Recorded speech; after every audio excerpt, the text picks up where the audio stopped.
खड़ो है केवट पास में, तब राम कै समझाई।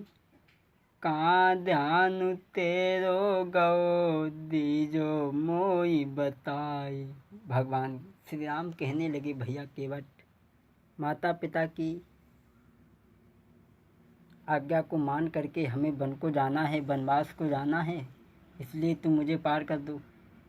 केवट कहने लगा, हरगिज नहीं पार करेंगे। भगवान कहने लगे, क्यों? केवट कहने लगा, महाराज, पद कमल धोई चढ़ाई नाभ, न उतारन नाथ चहूँ। पद कमल धोई चढ़ाई नाभ, न नाथ उतारन चहूँ। मोहि राम राउरियानि दशरथ, सपत सब साची कहूँ। बरु तीर मारहूँ लखन के, चपलागिन पारहूँ। तब लागिन तुलसीदास नाथ, कृपाल पार उतारिहूँ। केवट कहने लगा, महाराज, मैं बिना पैर धोए तुम तीनों को नाव पे सवार नहीं करूँगा। भगवान बोले, भैया केवट, क्यों? तो केवट कहने लगा, महाराज, आपके चरणों में वो जादू है जो पत्थर से स्त्री बन गई। तो जाहे काठ की नाव हमारी, जो कहूँ नाव से बनी गई नारी। कल से धंधो बंद हो जाए। जाहे काठ की नाव हमारी, जो कहूँ नाव से बनी गई नारी। तो आफती में जानी हमारी। केवट कहने लगा, अगर जो नाव से स्त्री बन गई तो आफत में जान हमारी हो जाएगी।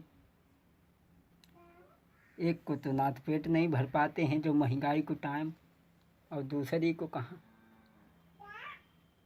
भगवान कहने लगे, भैया पागल हो गए हो? केवट कहने लगा, महाराज,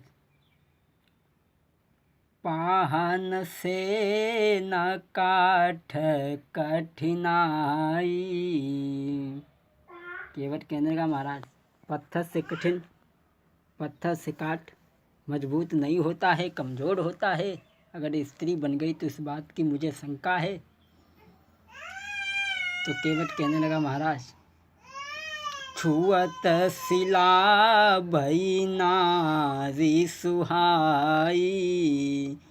छुअत शिला भई नारी सुहाई, छुअत शिला भई नारी सुहाई। छुअती शिला भई नारी सुहाई, पाहन से न काठ कठिनाई। केवट कहने लगा, महाराज, जब पत्थर से स्त्री बन सकती है तो नाव तो हमारी लकड़ी की है, एक कमज़ोर होती है पत्थर से।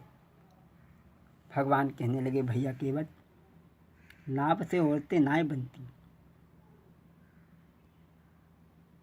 क्यों पागल हो रहे हो? नाव से औरतें नाय बनती। और भगवान ने कही, केवट, अगर नाव से औरत बनी गई तो आफत का है, जिंदगी में आराम ही आराम है। भगवान ने कहा, केवट भैया, पहले तो नारी नहीं बने, वो बन जाए तो क्या है रानी। पहले तो नारी नहीं बन जाए तो आफत क्या है। वे लोग सुखी अति होते हैं, जिनके घर में दुई दुई रानी। केवट, वो लोग बड़े सुखी होते हैं। एक दबावे पाँव तेरे, दूसरी शीश दबाएगी। एक करे सेवा तेरी, दूजो भोजन लेके आवेगी। भगवान ने कही, अगर दो औरतें बनी गई तो अरे आफत का है। एक पाँव दाबेगी, एक सर दाबेगी, एक सेवा करेगी, एक भोजन बना के लावेगी, जिंदगी स्वर्ग हो जाएगी। केवट कहने लगा, महाराज, बुरा न मानो तो एक बात हम कहें। अगर जो नाव से स्त्री बन गई,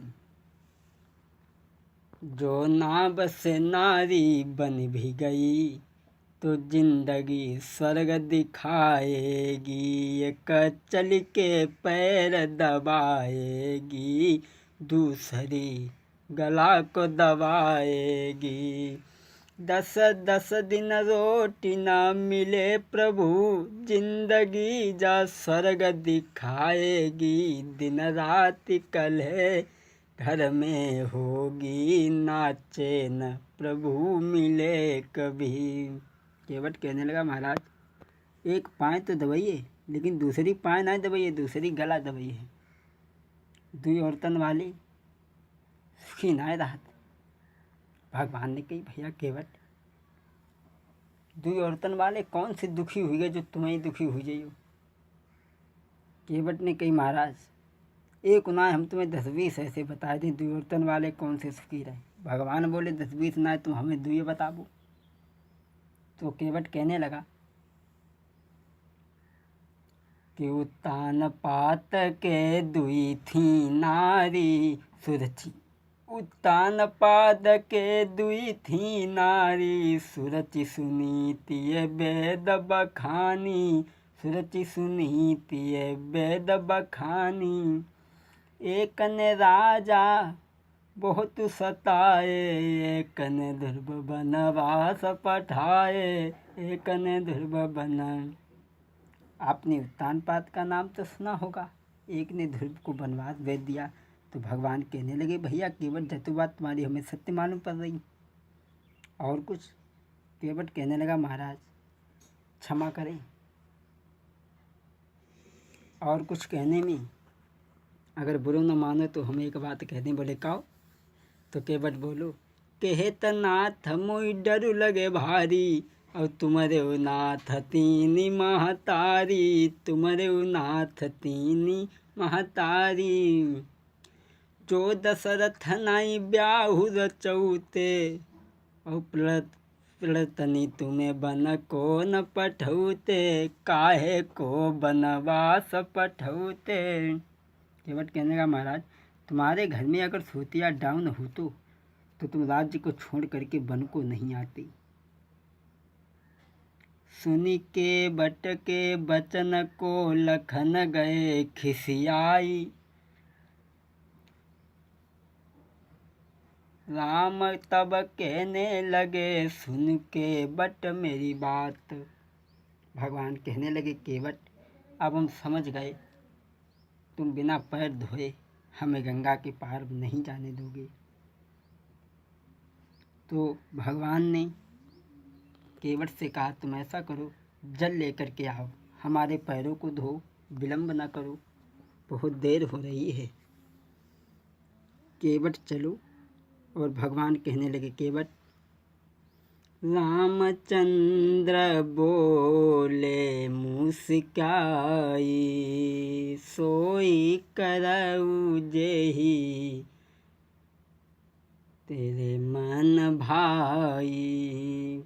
एक बड़ी असमंजस की बात है, जब भगवान के पाँव हते ना तो भगवान चंत कैसे हते।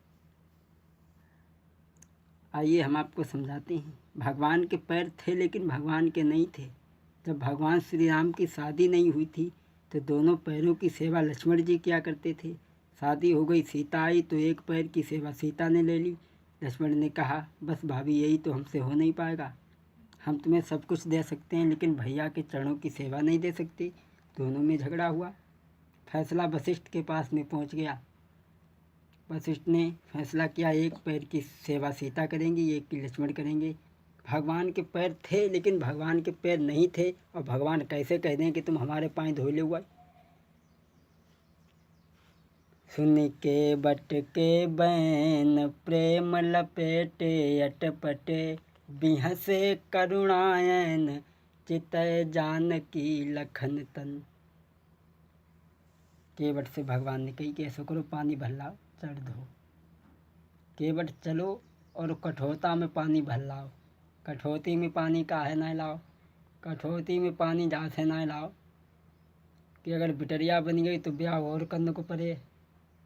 और कठोरता से अगर लड़का बन गया तो कोई बात ना है, तो देख लीजिए। केवट भगवान के चरण धोने लगा है तो गोस्वामी तुलसीदास ने तो ये बताया कि जास नाम सुमिरत एक बारा, उतरहि भव नर सिंधु अपारा। केवट चरण धोने लगा है भगवान के तो तुलसीदास ने तो ये बताया कि हाजिर थे एक कठोता में, गंगा और गंगा जल दोनों, थे कोमल चित्त चरण दोनों, केवट के हाथों में। वो दृश्य है केवट द्वारा जो गंगा पर धोए जाते हैं। केवट भगवान के चरणों को धो रहा है, बड़ा ही सौभाग्य है। तो संत ऋषि मुनि तपस्या करने पर भी वो चरणों की प्राप्ति नहीं होती है, वो आज केवट धो रहा है। जो तपस्या करने पर भी मुनियों की दृष्टि न आते हैं, क्या दृश्य है वो केवट द्वारा गंगा पर धोए जाते हैं। केवट पर भगवान श्री राम के धो रहा है। केवट भगवान के जब चरण धो रहा है, धीरे धीरे चरण धो रहा है, अति काल काल में खोता है, पीछे का कुछ भी ज्ञान नहीं। केवट भगवान के चरणों को धोता है तो भगवान कहने लगे, भैया केवट अब काफ़ी देर हो रही है, एक पैर से हम खड़े और इसका भी है कष्ट। एक पैर से हम खड़े हैं।